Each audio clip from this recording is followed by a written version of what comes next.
Hey everyone, I want to talk about friendship and I want to talk about queerness and how I think anime and storytelling actually provides us a lot of examples of queer friendships. And when I say queer, I don't necessarily mean like gay or bi, although it can be that, but just friendships that aren't really the norm and how it makes space for it, but it's also a representation of where people allow themselves to see those kind of connections flourish. Like, for example, if we look at how people normally do friendships and stuff, most people see friendships as something important, and there is a lot of expression about, how people don't really have a lot of friends and they feel like that's like affecting them negatively. But despite that, when we think about like what a friendship is, it generally gets put into like this box of lower than like the romantic interest in your life.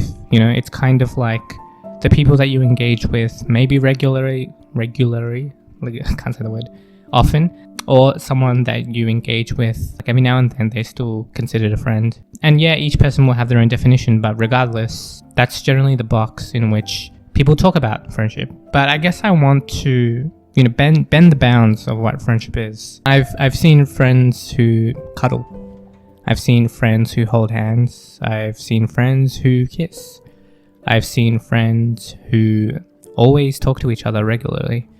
I've seen friends live together. I've seen friends raise kids together, but they're friends. So there's so many different ways in which friendship can showcase itself. So it makes me wonder why friendship is always talked about in this very simplistic way. Why that term is always put second on the hierarchy in relationship to romantic interest, and how it's said as like, well, they're just a friend, right? They're just a friend. Instead of like having friendship be like something on the same wavelength. And I'm not saying that everyone needs to like have friendship on the same wavelength as romantic interests. I think what I'm saying is it's up to each person to choose what they value. I think like socially and culturally, when you look at just how people articulate it and our language, that phrase, just a friend, is very indicative of how people just in general hold friendship as secondary fundamentally. And I think it's important to redefine terms for each person based on their own authenticity rather than how the culture holds it, like a willingness to deconstruct how it's held and then to reconstruct it in a way in which feels authentic to the person. I think, when we see, like, for example, like two friends holding hands or two friends cuddling or any of that, the first idea that people have are like, wait, so are they, what's the relationship type that they have? Are they gay? Are they like, what's going on here? Are they straight? Like, are they like, like when people see that, they always assume, yeah, they're in a relationship, instead of being like, oh, that's just a reflection of their connection. Not needing to define whether it's a friendship or a romantic relationship or a relationship period, but just a thing that they do between two people that they negotiated between themselves and they're both content with. It's almost like this need to label something as something, the need to define what the relationship is, instead of just negotiating between each other, and defining it for themselves. That almost immediate need to do that is the thing that confines the way in which these kinds of connections can actually show up. Like platonic connections can show up in so many varied ways. And I think, when I think about like anime and stuff, there is a pretty big focus on friendships and stuff. And I do think like in a lot of series and TV shows and things like that, just in media, there are these deep friendships between these characters where it's not that simple, that it's not that simple. I mean, when it comes to like Naruto and Sasuke, like saying they're just friends would be strange, even though they constantly say that in the series. But I think that's more of an indication of what's allowed to be said in the industry, in my opinion. But if you look at the actual depth of the connection, it is very obviously the closest bond in the whole show. And that's not necessarily to say that Naruto is gay or even Sasuke is gay, but it is to say that the most intimate connection in the whole series is between them, and it is the one that is developed the most. And yet, by the end of the series, obviously spoilers for the series, Naruto ends up with Hinata and Sasuke ends up with Sakura, both relationships that are barely developed. And, if you asked a fan of the series, would you say that Naruto would drop, like, for example, if Sasuke needed help with something, do you think Naruto would drop whatever he's doing and go help him? I think the answer would be yes. And I think this connection can be considered a queer connection. Queer in the sense that it's not normal, And that's what I mean by queer. Not normative. Not the standard of what we consider like a friendship to be. For example, like even though they define their relationship as a friendship, within the series, the actions that they take aren't normal for what people consider a friendship to be. And that's what makes the dynamic appealing. It's what makes the dynamic feel richer and denser and just more close and, quite frankly, the most interesting dynamic in the whole series. So, those end of series pairings, just like a need to have a child for like the next series, which is the Boruto series. I don't actually see those pairings as indicative of what the writer thinks is the best connection in the series. I just don't. I think back to like Haikyuu, the relationship between Hinata and Kageyama. It's such a close connection. And, some people do put like a romantic reading on it, which I think is fair. Like fair in the sense that I think you can put whatever reading you want on whatever series and just test it out and see where it goes. But, even the author has come out and said that like they're not friends, but what they have is like something like special, and that's how the author holds the word friend, right? So what they're saying is it's not a normative connection. It's something that is more than what we would consider a standard connection. And that's how I'm kind of defining queerness as not normative. And I think the relationship and dynamic, especially, there's this one chapter, 387, I think, or 383. It's basically like a flashback of Kageyama. And spoilers, by the way. But, basically there's just this line of like, I've been waiting for you. There's basically like this sense that Kageyama's been waiting for Hinata his whole life, basically. And, when you have that kind of dynamic and this character's been like yearning for this other character for like ages. Once again, it's not to put the labels of like, is this romantic or is this not romantic? Not that you can't do that analysis. It's more like, hey, like this, anime is kind of a space in which they showcase these non-normative relationships and the depth that, certain, especially like male connections can have. Like it seems like, because in our culture, like, and here's the thing, like there's still blockages though. Like you'll never see these characters cuddling. You'll never see that. The best they got is like a handshake, or because they're competitive, they still have those kind of standard male expectations, which, it's fine if that's what those characters are authentically okay with, right? But it is also like a reflection of, I guess what I'm trying to say is like examples of these friendships that are so close. They kind of act as like almost like a shining star of maybe like the closeness that someone might be dreaming of, like the closeness that someone might really, really want to have. But sometimes like it can not only go so far, I guess, in its presentation, like and these characters, like they can only go so far in how they will present their closeness just based on like masculine expectations of like the magazine or things like that. They're appealing for like a certain kind of image. But I'm also not trying to say that the authors also want to secretly make these characters into something else and have them, be cuddling or holding hands or anything like that. That's not really what I'm trying to say. I'm not doing an analysis on these characters. But what I'm trying to say is anime is a space in which we can see like deep emotional connections, whilst also and having that be an outlet for people. Like the willingness to do as much as possible for your friends and stuff. But then if you look at real life, friends get fractured and, people finish like high school and stuff and then they don't really, they might not connect with their friends and there might be a lot of heartbreak in that. And, there's all this stuff and sadness and all that when it comes to like friendships and having friendships and creating friendships. And anime kind of acts as like this like ideal, well, stories kind of act like this like almost in contrast to it, because in stories you get to see like the highlight reel of like these characters' connections and stuff, but it also acts as like this guiding light to like maybe what some people might desire. And sometimes you see that argument of like, oh well, TV kind of told us that these kinds of connections are impossible to have. They're just manufactured connections. It's not possible. Like the only real way you can really get that level of closeness is with a romantic interest.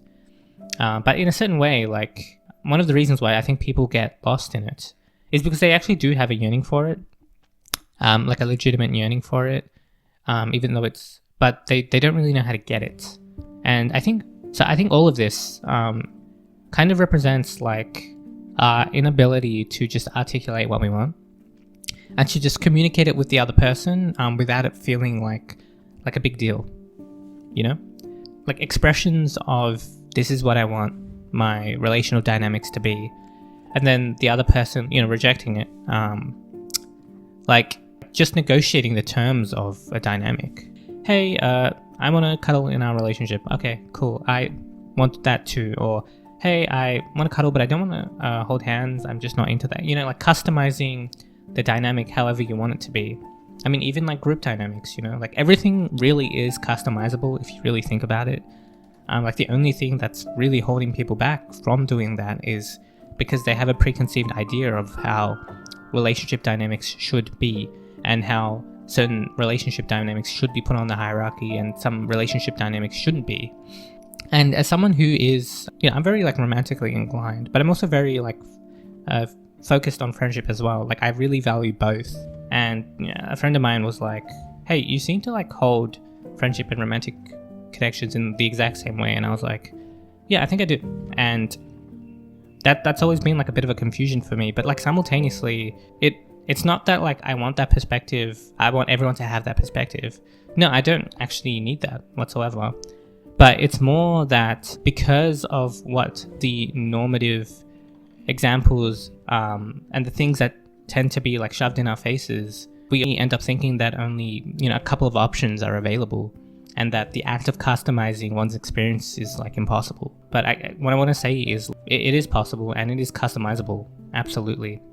And that there's so many different ways to do it. I mean, some people are monogamous, so just one partner, but then some people are polyamorous and they want to have more than one partner.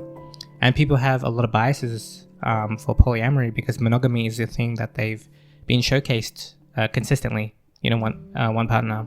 So they're like, well, if you have multiple partners, then aren't you like, they'll think things like, aren't you cheating, or aren't you like commitment phobic or something? And here's the thing, like the reason why that expression for polyamory isn't really a fair assessment of it is because there's plenty of monogamous relationships that don't work out, and yet we don't crap on monogamy. But yeah, there's relationships for polyamory that don't work out, and then people crap on polyamory, but we don't crap on monogamy. You know what I mean? Like there's like a double standard there. Some relationships not working out is not an indication that a relationship type is not possible.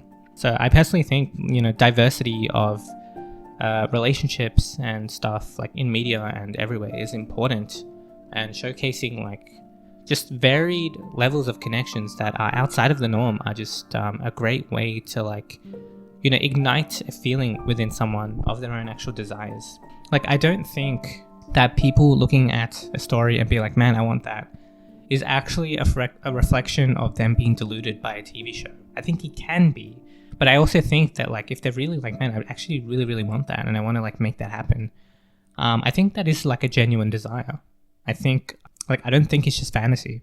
Like I think the lines between fantasy and reality tend to blur more than people think.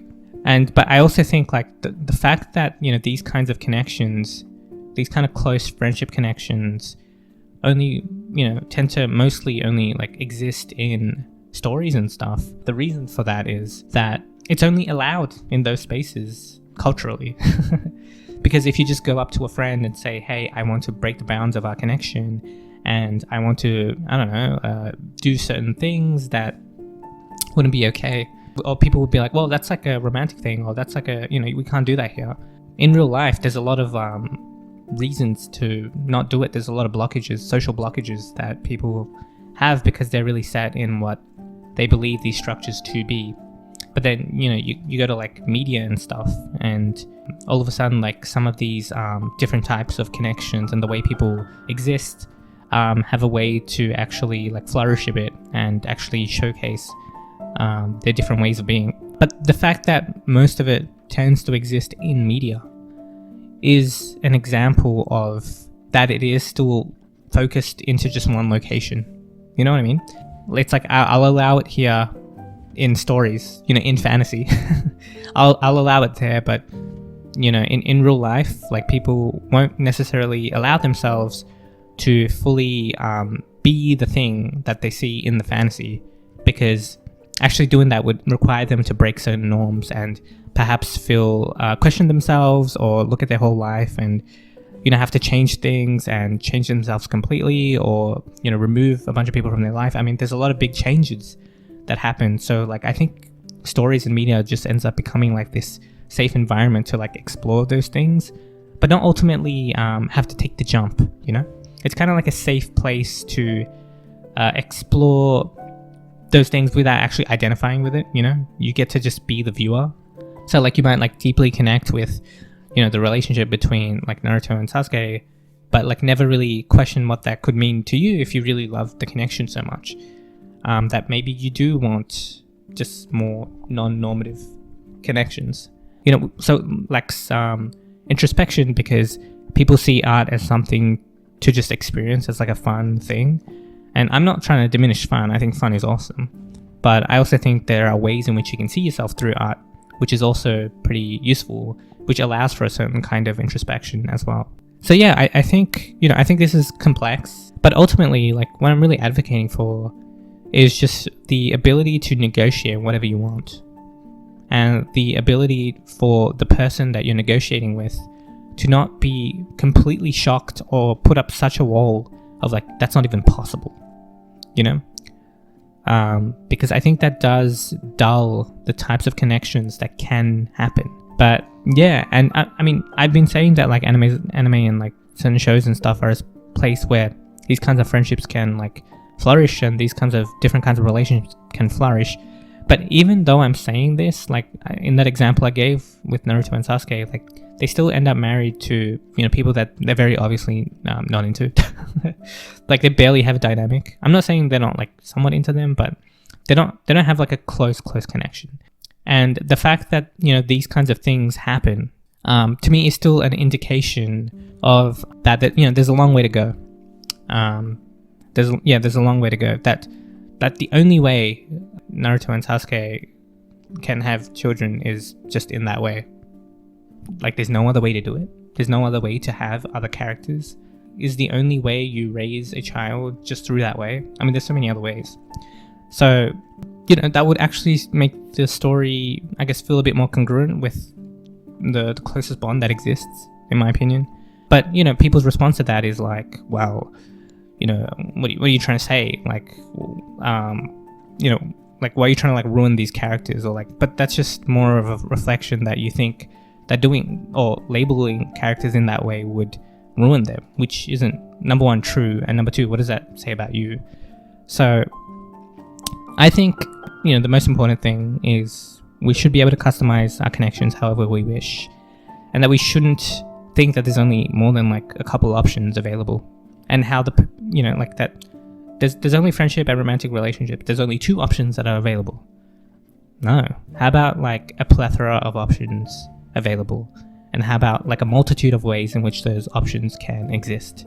And how about the way in which those options actually become a dynamic is through negotiation of each person's needs, and that being honest is actually valued rather than discouraged in any way, and that certain fantastical desires aren't actually fantastical, and that the only reason why it's actually stopping, the only reason why it's being, those kind of desires are being stopped is because of certain limitations that have been socially enforced onto you, and that breaking free of them is actually liberating.